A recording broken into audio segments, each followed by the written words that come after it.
बचपन से सुनी होगी कि बच्चे कई बार घर से दूर चले जाते हैं, बड़ों से दूर चले जाते हैं, और सुबह का भूला जब शाम को वापस आ जाए तो उसे भूला नहीं कहते। तो इस कर्मचारी संघ ने हमारे साथ वही किया है कि हम HKRN से लग के सब अपने अपने कार्य में व्यस्त थे, और कोई किसी यूनियन को नहीं मानता था, कोई किसी चीज़ों को नहीं मानता था, हम भी उनमें से ही हैं।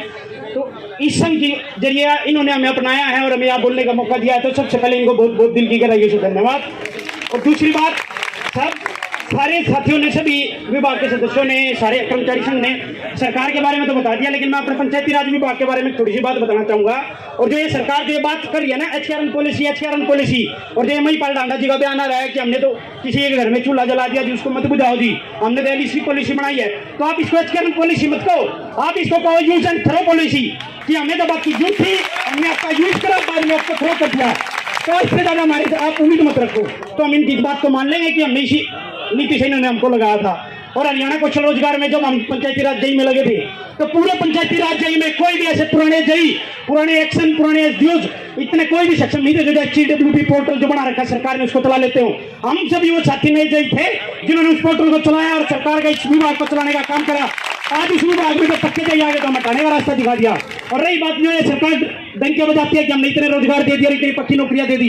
2019 जई पंचायती राज मतलब जो विभाग की नौकरी थी, 1260 वैकेंसी आई थी, भर्ती का मैं भुगत भोगी हूँ, उसके वेटिंग मार्क्स पे था।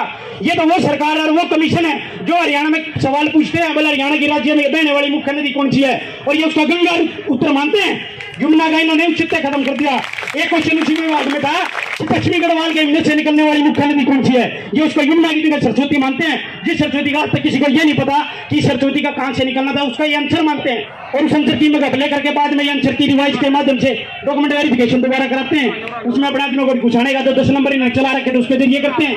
रही CET की पॉलिसी, सभी जानते होंगे जिसने CET दिया, मैंने CET दिया, और ये तो 800 का 4 गुना, कभी 3600 मानते हैं। उस 3600 में हमारा नाम आ जाता है, हम पेपर दे के आते हैं, 70 नंबर होते हैं, हम मानते हैं हम जेल लग जाएंगे, हमारी नौकरी मिल जाएगी। कभी ये 880 का लगभग 900 का 4 गुना बनाते हैं, 1600। अभी अगस्त 2024 की बात है, तब इन्होंने भर्ती ली, 1600 जई इन्होंने पेपर में बैठाया और 900 का जई लगा दिया। तो ये क्या दिन और पिटते कि इन्होंने सरकारी नौकरियां दी हैं। इनकी किसी भी कार्य प्रणाली में किसी भी तरह का कोई भी मेरे को ढंग से काम करने की नीति कभी भी नहीं दिखती।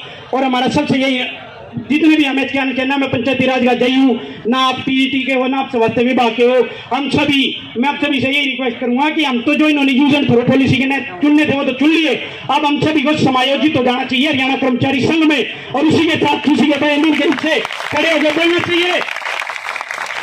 तो अंतिम बात में यही छोटी सी बात क्या कहना चाहूंगा, सभी भूल जाओ हमारी क्या डेजिग्नेशन थी, क्या नहीं। अरे इन्होंने तो उसका नहीं सोचा जिन्होंने कोरोना काल में अपनी सेवाएं दी, उसी दरमियान उनको हटा दिया, अब उनको हटा दिया, तो आप और हमारा तो बात ही क्या है।